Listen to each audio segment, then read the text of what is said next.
evening, me and Esni.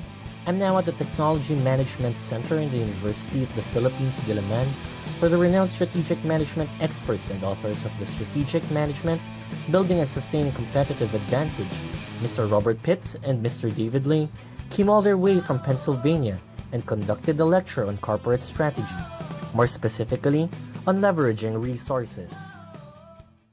Students, faculty members, and the rest of the audience, including myself, learn about the three broad types of corporate strategies pertaining to utilizing the company's resources, namely vertical integration, related diversification, and unrelated diversification. The speakers defined vertical integration as the expansion of the firm's value chain to include activities performed by suppliers and buyers. That is, the degree of control that a firm exerts over the supply of its inputs and the purchase of its outputs.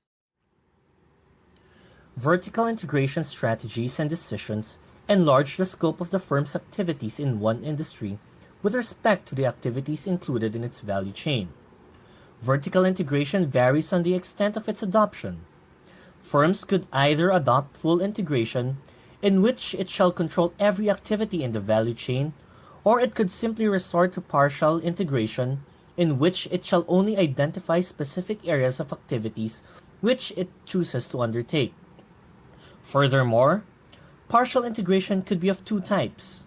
They could either do backward integration, in which the firm moves upstream into an activity currently conducted by a supplier, or do a forward integration and move towards the other end wherein the firm adopts activities currently performed by a buyer.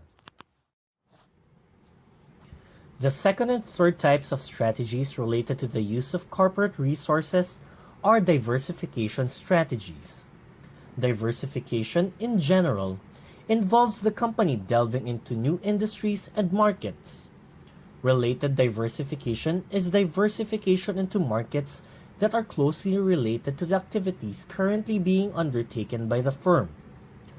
Unrelated diversification, on the other hand, involves expansion into activities that are totally unrelated to the current businesses of the company.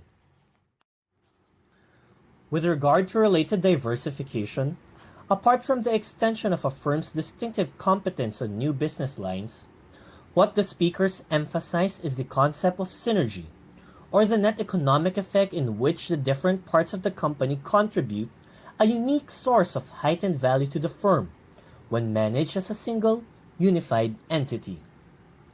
It is achieved through the collaboration of four things: focusing on internal development, building mutually reinforcing businesses, making the distinctive competence hard to imitate and durable, and ensuring managerial fit. On the other hand, with regard to unrelated diversification, the speakers highlighted that the important word to remember is conglomerate. Unlike related diversification, which focuses on distinctive competencies or hard to imitate corporate resources, the emphasis of unrelated diversification is more on acquisitions over internal development and attempting to beat the market in the search for higher returns. There is also the concept of the conglomerate discount, whereby the sum of the individual parts is greater than the value of the whole. During the Q&A portion, one of the brightest students present, Mr. Alvin Santos, asked the speakers about what they think is the best strategy for Philippine companies given the current trends in the market. The speaker said there is no general answer to this, since there are a lot of factors that determine which strategy is best used.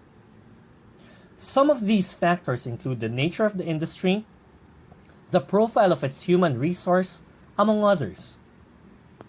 However, they did mention that if a firm pursues the diversification strategy, then some of the benefits are the penetration to a more attractive terrain, which shall equip it with an opportunity for faster growth, higher profitability, and greater stability, in addition to access to resources, including physical assets, access to markets, technologies, skills, and expertise. Sharing of activities is also one of the benefits of this strategy. However, they cited some of the disadvantages that come with resorting to this strategy. These are the cost of ignorance, cost of neglect, and cost of coordination. Mia and Leslie, I have truly gained so much valuable insights from this event in such a short period of time. It has really been overwhelming to meet the authors, as well as the staff and students of TMC.